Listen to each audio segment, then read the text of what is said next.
Hello students, उम्मीद करता हूँ आप रोज़ाना स्टडी का टाइम निकाल रहे होंगे। मैं कुछ समय से जॉन गोल्सवर्दी पर फोकस कर रहा हूँ। मैंने कई वीडियोस जॉन गोल्सवर्दी के प्लेस के ऊपर बनाए हैं। आज हम जॉन गोल्सवर्दी का नेक्स्ट प्ले करेंगे, लॉयल्टीज़। लॉयल्टी माने वफादारी होता है, यहाँ पे प्लूरल फॉर्म को यूज़ करा गया है। इस प्ले लॉयल्टीज़ को 1922 में परफॉर्म किया गया था। गोल्सवर्दी ने अपने इस प्ले के बारे में कहा था, the only play of mine which I was able to say, ये अकेला मेरा प्ले है जिसके बारे में मैं कह सकता हूँ। When I finished it no manager will refuse this, जब मैं इसे फिनिश करूंगा कोई भी मैनेजर इसे मना नहीं करेगा। गोल्सवर्दी को पूरी उम्मीद थी ये प्ले बहुत अच्छा है और हर कोई जो भी मैनेजर होगा वो इसे जरूर परफॉर्म अपने स्टेज पर करवाएगा। लॉयल्टीज को जाना जाता है क्लास प्रेजुडिस, एंटी सेमेटिज्म के लिए। क्लास प्रेजुडिस से मतलब है जो भेदभाव होता है वर्गों के बीच में, धर्मों के बीच में। एंटी सेमेटिज्म, इसका मीनिंग भी यही होता है। एंटी सेमेटिज्म वैसे जनरली जो यहूदी होते हैं उनके लिए कराया जाता है। जो यहूदियों के साथ भेदभाव किया जाता था तो उसके लिए एंटी सेमेटिज्म का वर्ड यूज कराया जाता है। यूरोप में 20वीं सेंचुरी की शुरुआत में एंटी सेमेटिज्म, यहूदियों के प्रति जो भेदभाव था बहुत ज्यादा था। यहाँ पे जो मेन कैरेक्टर है फर्डिनेंड डे लेविस, यहूदी है, उसके यहाँ चोरी होती है, वो कंप्लेन करता है। लोगों को पता लग जाता है चोरी करने वाला जो है वो कौन है, लेकिन वो उसे बचाते हैं क्योंकि वो ईसाई है और जो कंप्लेन करने वाला है वो यहूदी है। तो इस प्ले में हमें एंटी सेमेटिज्म, जो भेदभाव है यहूदियों के प्रति, दूसरे धर्मों के प्रति जो भेदभाव किया जाता है, क्लास प्रेजुडिस, वो हमें इस प्ले में मिलता है। करेक्टर्स को देखते हैं। इस पेज पे जितने भी करेक्टर्स हैं, लेडी एडेला को छोड़कर वो सभी इंपॉर्टेंट हैं। सबसे पहले चार्ल्स विंसर। चार्ल्स विंसर मकान मालिक हैं जिनके यहाँ कई लोग ठहरे हुए हैं। इनके घर पे चोरी होती है, एक कमरा है जिसमें चोरी होती है। उस कमरे में फर्डिनेंड डे लेविस रहता है। फर्डिनेंड डे लेविस के कमरे में चोरी होती है। वो कंप्लेन करता है कि मेरे यहाँ से कुछ पैसे गायब हो गए। चार्ल्स विंसर जितने भी लोग होते हैं उसके मकान में रह रहे होते हैं, उनको बुलाता है, पूछताछ की जाती है। सेकंड कैरेक्टर है लेडी एडेला, ये इनकी वाइफ है, अनइम्पॉर्टेंट कैरेक्टर है। थर्ड, फर्डिनेंड डे लेविस, ये यहूदी हैं, इनके यहाँ चोरी होती है और यही कंप्लेन करते हैं। नेक्स्ट इंपॉर्टेंट कैरेक्टर है कैप्टन रोनाल्ड डैंडी, हम डेंसी भी कह सकते हैं, कहीं कहीं इसको डेंसी वर्ड यूज करा गया है, कैप्टन डेंसी। ये आर्मी से रिटायर्ड ऑफिसर हैं जिन पर चोरी का आरोप लगता है। इस प्ले के अगर मैं कहूं तो सबसे इंपॉर्टेंट कैरेक्टर जो लास्ट के दो हैं, फर्डिनेंड डे लेविस जो यहूदी हैं जिसके यहाँ चोरी होती है, और दूसरा कैप्टन डेंसी जो चोरी करता है, जिस पे आरोप लगाया जाता है। ये दोनों ही कैरेक्टर बहुत इंपॉर्टेंट है, आप इन दोनों के नाम जरूर ध्यान रखिएगा। इसके अलावा जो कैरेक्टर्स हैं वो जनरल कैंच, मार्गरेट अर्म, ये जो कैरेक्टर्स हैं जिसमें कैप्टन डैंसी भी है, ये सभी लोग, जनरल कैंच और अर्म, ये सभी लोग विंसर जो मकान मालिक है उसके यहाँ ठहरे हुए हैं। मैबल कैप्टन डैंसी की वाइफ है। ये अनइम्पॉर्टेंट कैरेक्टर है लेकिन प्ले में आए हैं। इंस्पेक्टर डे तहकीकात करने के लिए आते हैं। एडवर्ड ग्रेविटर और जैकब ट्विस्टन ये लॉयर्स हैं। गिलमैन ये ग्रोसर है, सामान बेचने वाला है। ये हिंट देता है कि पैसा जो चोरी हुआ है वो उसके पास आया था। और रिकार्डोस ये इटालियन है, ये भी हिंट देता है कि जिसने पैसा चुराया था वो पैसा इसे मिला है। इन दोनों पर्सन जो गिलमैन और रिकार्डोस हैं, इनके सबूतों के आधार पर माना जाता है कि चोर कौन है। Act first, Ferdinand de Levis एक अमीर आदमी है, यहूदी है। वो चार्ल्स विंसर के घर पे रह रहा है। यहाँ पे कई लोग ठहरे हुए हैं चार्ल्स विंसर के घर पे। तो जिस कमरे में फर्डिनेंड डे लेविस रह रहा है उस कमरे से उसके 1000 पाउंड चोरी हो जाते हैं। जितने भी बाकी लोग हैं ठहरे हुए थे चार्ल्स विंसर के घर पे, उन सबको बुलाया जाता है। मार्गरेट अर्म, रोनाल्ड, मैबल डेंसी और जनरल कैंच। तहकीकात की जाती है, कुछ पता नहीं लगता चोर कौन है। तो इस वजह से इंस्पेक्टर डे उनको बुलाया जाता है, वो तहकीकात करते हैं। Inspector de Ferdinand de Levis जो यहूदी है उसके कमरे में जाते हैं और दोबारा से जो जिस तरह से चोरी हुई थी तहकीकात करते हैं, वो सभी से पूछताछ करते हैं। बाद में इंस्पेक्टर डे अनुमान लगाते हैं कि जो चोर है उसने पैसे चुराए और खिड़की के रास्ते बाहर चला गया। जब इंस्पेक्टर डे चले जाते हैं तो फर्डिनेंड डे लेविस जो यहूदी है वो बताता है उसे पता लग गया है चोर कौन है, और वो आरोप लगाता है कैप्टन डैंसी पे जो आर्मी से रिटायर्ड है और जिसका कमरा फर्डिनेंड डे लेविस के बराबर में ही है। फर्डिनेंड डे लेविस को यकीन है कि जो कैप्टन डेंसी है वो बालकनी से आया होगा, खिड़की के रास्ते पैसा चुराया और खिड़की के रास्ते चला गया। यहाँ पे जो भी लोग हैं, जो भी उस मकान में रह रहे थे, वो कोई भी फर्डिनेंड डे लेविस को सपोर्ट नहीं करते, क्योंकि उन्हें पता है कि फर्डिनेंड डे लेविस यहूदी है, उस पर विश्वास नहीं करते। और जिस पे आरोप लगाया जा रहा है वो उन्हीं का साथी है, उन्हीं के रिलीजन का है। फर्डिनेंड डे लेविस थोड़ा दुखी है, उसे पता है कि उसके साथ ऐसा व्यवहार क्यों करा जा रहा है। वो बता रहा है कि कौन चोर है और किस पे शक है, लेकिन जिस पे शक है उससे कोई पूछताछ नहीं करी जा रही। इस पर फर्डिनेंड डे लेविस यहूदी है, वो कहता है वो अमीर है, इस वजह से उसे टॉलरेट करा जा रहा है। अगर वो गरीब होता और अगर वो कोई चीज कहता तो उसके इस बात को बिल्कुल ही नकार दिया जाता। साथ ही साथ फर्डिनेंड डे लेविस एक और कड़वी चीज कहता है कि अगर ये चोरी किसी दूसरे पर्सन के पास हुई होती, ईसाई के पास होती, और वो आरोप उस पर लगाते तो अब तक पता नहीं क्या क्या हो जाता। फर्डिनेंड डे लेविस जनरल कैंज को कहता है कि वो कोई भी एक्यूजेशन, आरोप अब कैप्टन डेंसी पे नहीं लगाएगा जब तक कि उसके पास कोई सबूत नहीं आ जाता। यहां पर जो जनरल कैंज है उसको भी थोड़ा सा डाउट होने लगा है, क्योंकि उसने कैप्टन डेंसी की जो शर्ट थी, स्लीव थी, उसमें कुछ गीलापन देखा था, कमीज कुछ गीली थी। जिस समय चोरी हुई थी उस समय बारिश हो रही थी।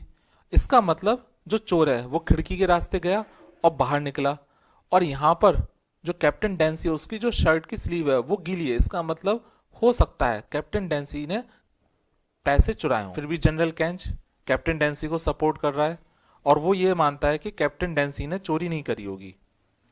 एक्ट सेकंड शुरू होता है।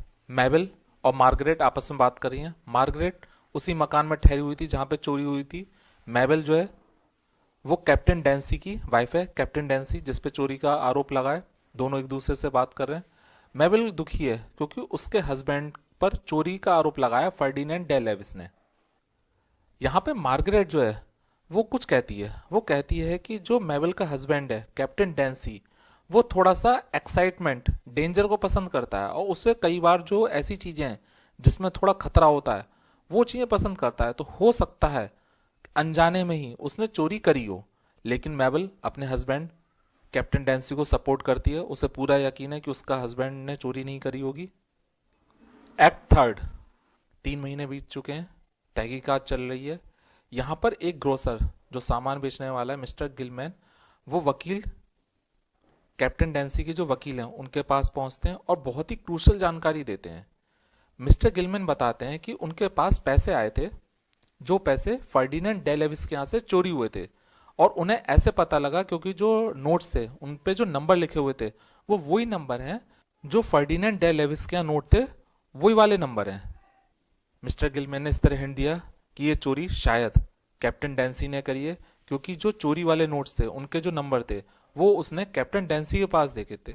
फिर भी मिस्टर गिलमैन नहीं चाहते कि कैप्टन डेंसी को गिरफ्तार करा जाए, क्योंकि वो जो जू है फर्डिनेंड डे लेविस, उसकी बातों पर विश्वास नहीं करते।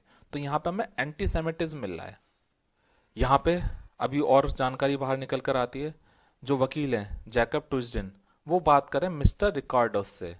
रिकार्डोस भी जानकारी देते हैं कि उनके पास कुछ पैसे आए हैं, ये वही नोट हैं जो चोरी हुए थे, और उनके सीरियल नंबर वही हैं जैसा कि उन्हें पता लगा था। यहाँ पे रिकार्डोस के पास में वही पैसा है जो चोरी हुए थे। मिस्टर रिकार्डोस शुरुआत में नाम नहीं बताते कि ये पैसा किसने दिया, वो बस इतना बताते हैं ये चोरी जो करे हुए पैसे थे जिनके सीरियल नंबर सेम है वो उनको मिले थे। मिस्टर रिकार्डोस थोड़ा हिचकिचा रहे हैं क्योंकि वो नहीं चाहते कि कुछ ऐसी जानकारी उनके परिवार के बारे में बाहर आए। बाद में बताते हैं कि जो उनकी डॉटर है वो किसी आदमी से प्यार करती थी, और उस आदमी ने धोखे से उसे अपने जाल में फंसाया, और बाद में जब उन्हें पता लगा तो इस मैटर को दबाने के लिए उस आदमी ने पैसे दिए।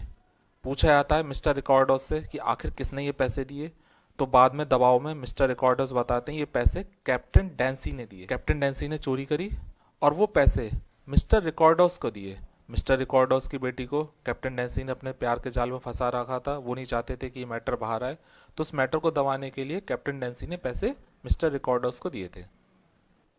यहाँ पे मिस्टर ट्विस्डन जो है वो अभी भी कैप्टन डेंसी को सपोर्ट कर रहे हैं, वो नहीं चाहते कैप्टन डेंसी को पकड़ा जाए। ट्विस्डन मिस्टर रिकार्डोस को कहते हैं कि इस बारे में वो किसी को कुछ ना बताए। बाद में कैप्टन डेंसी मिस्टर ट्विस्टन के ऑफिस में आते हैं और मैटर के बारे में पूछते हैं कि कितना केस आगे बढ़ा, क्योंकि ट्विस्टन उसी का केस लड़ रहा है। ट्विस्टन यहाँ पे जानकारी देते हैं कि सारे सबूत कैप्टन डेंसी के खिलाफ हैं और जो मिस्टर रिकॉर्डर्स थे उन्होंने भी सबूत दे दिया है कि चोरी कैप्टन डेंसी तुमने ही करी है। तो कैप्टन डेंसी पूरी तरीके से फंस चुका है। मिस्टर ट्विस्टन भी साफ साफ कह देते कि वो केस को अब नहीं लड़ सकते, क्योंकि जीतने की केस की कोई उम्मीद नहीं है। आखिर में कैप्टन डेंसी स्वीकार करते हैं कि ये चोरी उन्होंने ही करी है। मिस्टर ट्विस्टन अभी भी कैप्टन डेंसी को सपोर्ट कर रहे हैं। वो एक सुझाव देते हैं कैप्टन डेंसी को कि कैप्टन डेंसी अपनी वाइफ के साथ में देश छोड़ के चला जाए। अगर वो देश छोड़ के चला जाएगा तो शायद वो इस चीज़ से बच जाए। कैप्टन डेंसी शुरुआत में तैयार नहीं होता, बाद में उसे भी समझ में आ जाता है कि दिक्कतें उसके लिए बढ़ सकती हैं। कैप्टन डेंसी डिसाइड करता है कि वो पहले घर पे जाएगा और इस मैटर के बारे में अपनी वाइफ से बात करेगा। यहाँ पर फर्डिनेंड डेलेविस जो यहूदी है जिसके यहाँ चोरी हुई है, वो ऑफिस में पहुंचता है, वकील से बात करता है कि ये मैटर कितना आगे बढ़ा, और उसे पता लगता है कि वारंट कैप्टन डेंसी के खिलाफ वारंट जो है वो इशू किया जाने वाला है, क्योंकि सारे सबूत अब कैप्टन डेंसी के खिलाफ हैं। कैप्टन डेंसी परेशान है, अपने घर पे पहुंचता अपनी वाइफ को बताता है और पूरी चीज़ बताता है कि कैसे पूरा केस जो है वो अब उसके खिलाफ हो चुका है, जो भी एविडेंस है वो सारे उसके खिलाफ हैं। कैप्टन डेंसी को समझ में नहीं आ रहा क्या करे, क्या वो बाहर भाग के चला जाए। इसी बीच में गेट पर नॉक होती है, पुलिस वाले आ चुके हैं, उनके पास में अरेस्ट वारंट है। कैप्टन डेंसी की वाइफ मैबल गेट खोलने जाती है, कैप्टन डेंसी अपने रूम में चला जाता है और बाद में अपने आप को गोली मार के सुसाइड कर लेता है और एक लेटर मेजर कॉलफोर्ड के नाम से छोड़ता है। प्ले ट्रेजेडी के साथ में खत्म होता है। मैबल बेहोश हो चुकी है जब वो अपने हस्बैंड की डेड बॉडी को देखती है। कैप्टन डेंसी ने सुसाइड कर लिया है, कैप्टन डेंसी ने चोरी की थी और बाद में पकड़े जाने के डर से उन्होंने सुसाइड कर लिया। इस तरह प्ले खत्म होता है ट्रेजेडी के साथ में। कैप्टन डेंसी भले ही चोर है, लेकिन जब वो आखिर में सुसाइड करता है तो सभी को दुख होता है। यहाँ पे कुछ क्वेश्चंस हैं, देखते हैं आपको कितना समझ में आया। First question, what suggestion does mister Twiston make to captain Dancy as a way to avoid legal complications. Mister Twiston जो है वो केस लड़ रहे हैं कैप्टन डेंसी का। जब कैप्टन डेंसी के खिलाफ सारे सबूत हो जाते हैं तो मिस्टर ट्विस्टन क्या सुझाव देते हैं कैप्टन डेंसी को कि वो इन समस्या से कैसे छुटकारा पा सकते हैं। ए, फ्ली द कंट्री, देश छोड़ के चला जाए। बी, पुलिस को सरेंडर कर दे। C, fight the charges in court, court में केस लड़े। D, seek refuge in a foreign embassy, foreign embassy में शरण ले। यहाँ पे सही आंसर है, मिस्टर ट्विस्टन सुझाव देते हैं कि वो देश छोड़ के चला जाए, कैप्टन डेंसी देश छोड़ के चले जाए, तभी उसकी मुसीबतों से छुटकारा उसे मिल सकता है। Second, how does the play conclude for captain Dancy. Play कैसे खत्म होता है। A, he successfully escapes the police, captain Dancy क्या पुलिस से बचकर भाग जाते हैं, नहीं होता। B, he is acquitted in court, ये भी नहीं है। C, he takes his own life, captain Dancy play के आखिर में अपने आप को गोली मार कर सुसाइड कर लेते हैं। कैप्टन डेंसी को पता है कि सारे सबूत उनके खिलाफ हैं, अब पुलिस से उन्हें पकड़ लेगी, तो आखिर वो सुसाइड कर लेता है। What societal issue is highlighted in loyalties, particularly concerning de Levis character. जो फर्डिनेंड डे लेविस है वो यहूदी है, तो यहाँ पे कौन सा इशू हाईलाइट करा गया है। ए, रेसिज्म, तो यही आंसर है। यहाँ पे जो क्लास प्रेजुडिस है, एंटी सेमेटिज्म, जो भेदभाव करा जाता है दूसरे धर्मों के प्रति, खासकर यहूदियों के प्रति यूरोप में जो भेदभाव करा जाता था उसको हाईलाइट करा गया। फर्डिनेंड डे लेविस आरोप लगाता है कैप्टन डेंसी पे, लेकिन उसके आरोप पे ध्यान नहीं दिया जाता क्योंकि जो आरोप लगाने वाला है वो यहूदी है। Fourth, which character in the play is accused of theft. कौन सा कैरेक्टर है प्ले में जिसपे चोरी का आरोप लगता है। तो यहाँ पे आंसर है, आप देखिए इसमें कौन सा है, डी, कैप्टन डैंडी। इसका दूसरा नाम कैप्टन डेंसी भी है और जो आरोप लगाने वाला है वो है फर्डिनेंड डे लेविस, यहूदी। Fifth, about which play Galsworthy said this. किस प्ले के बारे में गॉल्सवर्दी ने कहा था, the only play of mind which I was able to say, मेरा अकेला ऐसा प्ले जिसके बारे में मैं कह सकता हूँ, when I finish it no manager will refuse this. जब मैं इसे फिनिश करूंगा कोई भी मैनेजर इसे को रिफ्यूज नहीं करेगा। ये प्ले इतना अच्छा मैंने लिखा है कि कोई भी मैनेजर इस प्ले को स्टेज पे परफॉर्म कराएगा। तो यहाँ पे गॉल्सवर्दी अपने इस प्ले के बारे में बहुत ज्यादा होपफुल थे। तो ये प्ले लॉयल्टीज था, वफादारी था। इसी के साथ में ये प्ले खत्म होता है। उम्मीद करता हूँ आपको अच्छे तरह से समझ में आया होगा स्टूडेंट्स। मिलते हैं अगले वीडियो में स्टूडेंट्स।